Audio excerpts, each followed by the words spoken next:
Good morning students. आज हम discuss करेंगे ग्रामर का portion preposition. So what is the preposition? Prepositions क्या होती है? प्रेपोजिशन किसी वर्ड्स को जो संज्ञा या स्वरनाम से पहले प्रयुक्त होकर उसका संबंध किसी अन्य संज्ञा या स्वरनाम के साथ प्रकट करे, उसे प्रेपोजिशन कहते हैं। If I say about to in English definition, preposition is a word which placed before a noun or pronoun to show its relations with other noun or the pronoun.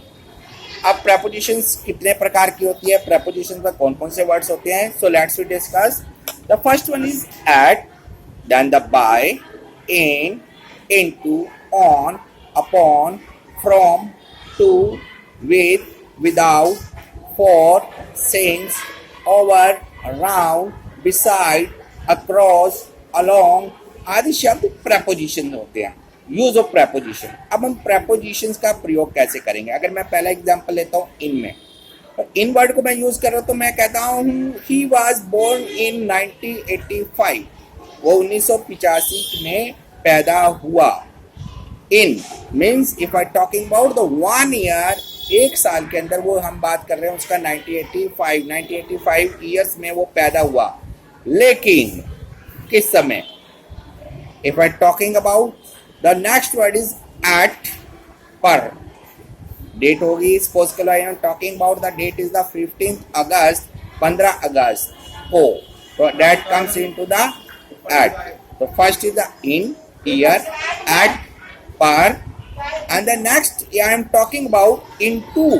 Into का मैं use करता हूं और मैं कहता हूं she came into the room. Into the room means वो कमरे में आई, and means she has entered in the room, then we have to say that into। मैंने proper words को use किया into। The next one is at, he is standing at the gate, वो gate पर खड़ा है।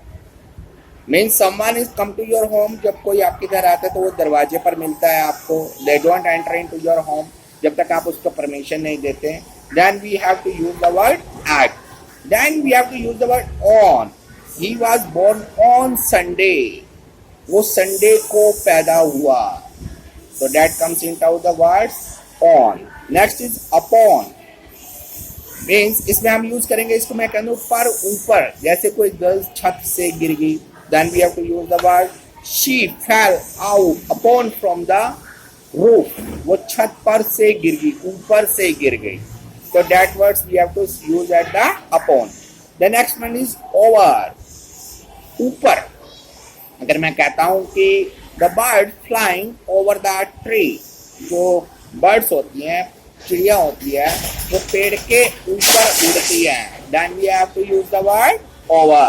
The next is by, के द्वारा।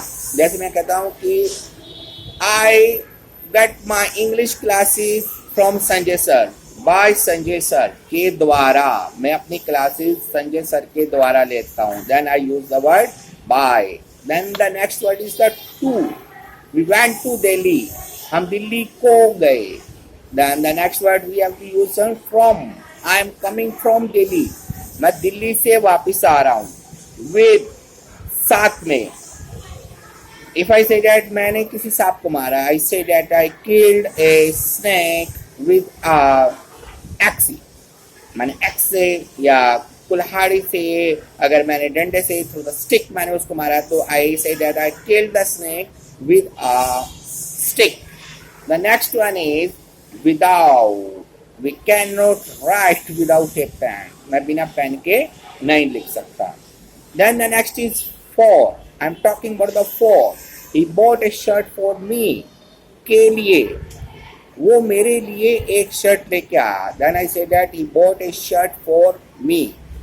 So understand, आज हमने समझा prepositions के बारे में। तो preposition क्या है? जो किसी नाउन और pronoun से पहले लगता है और वो आपका एक तरीके से रिलेशन दिखाता है नाउन और प्रोनाउन के साथ। प्रेपोजिशंस आज हमने कवर किया in, into, at, on, upon, और, by, to, from, with, without, for. ऐसे वीडियोस देखने के लिए आप मुझे फॉलो कीजिए। My YouTube channel is Sanjay English academy Delhi. And my contact number is 8368172957। Next time फिर एक नए टॉपिक के साथ आएंगे। Thank you everyone.